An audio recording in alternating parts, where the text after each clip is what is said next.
दख्खनचा अधिपती ज्योतिबा आणि कोल्हापूरच्या संस्कृतीचा अभिमान आणि लाखो करोडो भक्तांच्या श्रद्धेचा आधार म्हणून आपण ज्योतिबा अंबाबाई या देवस्थानांच्याकडे पाहतो. तर या ज्योतिबाच्या डोंगरावर जेव्हा चांग भलचा जयघोष घुमतो तेव्हा वातावरण अक्षरशः भक्तीनं न्हाऊन निघतं. मात्र करवीर तालुक्यातील परिते गावच्या सासनकाठी पूजनावेळी जो गोंधळ झालेला आहे त्यामुळे या पवित्र स्थळाच्या परंपरेला आणि प्रतिष्ठेला एक मोठा असा धक्का बसलेला आहे.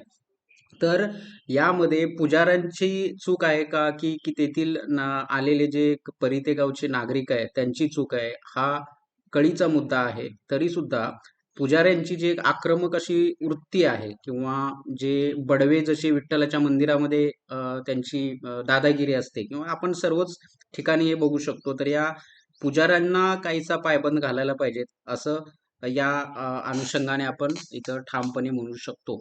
अ, जर इथं बघितलं तर परिते गावनी सुद्धा आता या मोर्चाची पुजारी हटाव मोर्चा दिलेला आहे.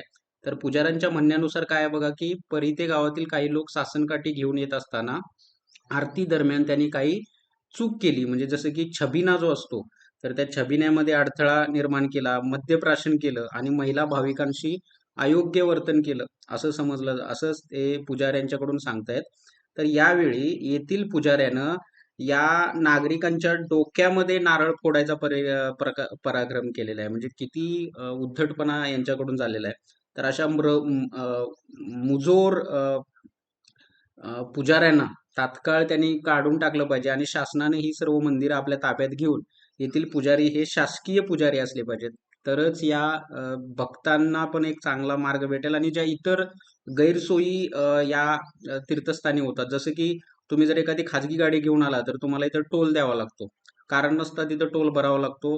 ही पण एक प्रकारची लूट आहे. किंवा तेथील जे खाद्यपदार्थ असतात तर त्या खाद्यपदार्थामध्ये पण तुम्हाला पेढा जो असतो बघा तिथं, तर त्या पेढ्यामध्ये सुद्धा आपल्याला खूप अशी भेसळ दिसते. ते खाण्यायोग्य पण ते नसतात. तर तरी सुद्धा आपण तो प्रसाद म्हणून खातो. तर यावरती पण सर्वांनी लक्षात ठेवणं गरजेचं आहे. तसंच भाविकांनी सुद्धा तिथं येताना कोणतीही दादागिरी न करता एका भाविकाच्या मर्यादेमध्येच तिथं त्यांनी राहिलेलं पाहिजे.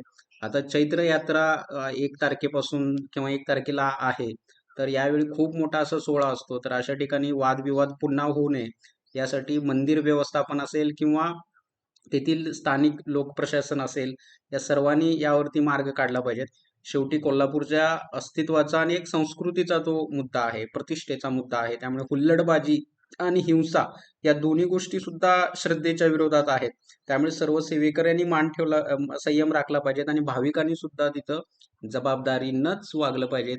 हेच आपल्याला या ठिकाणी यातून म्हणता येतं. पण पुजाऱ्यांची जी दादागिरी आहे अनेक वेळेला जे आपण घडतो, तर पुजाऱ्यांच्या या हिंसक वृत्तीला काहीसं शासकीय पुजारी नेमून म्हणजे त्यांना महिन्याला ठराविक असा पगार देऊन पुजारी नेमले पाहिजेत आणि या मंदिरातून या पुजाऱ्यांच्या मंदिरांची रक्षण या पुजाऱ्यांच्या केलं गेलं पाहिजे.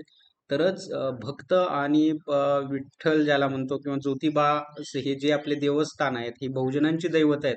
तर या दोघांच्या मध्ये मधल्या या पुजाऱ्यांची जी दलाली आहे ती मोडीत निघेल आणि ती मोडीत निघाली पाहिजेत.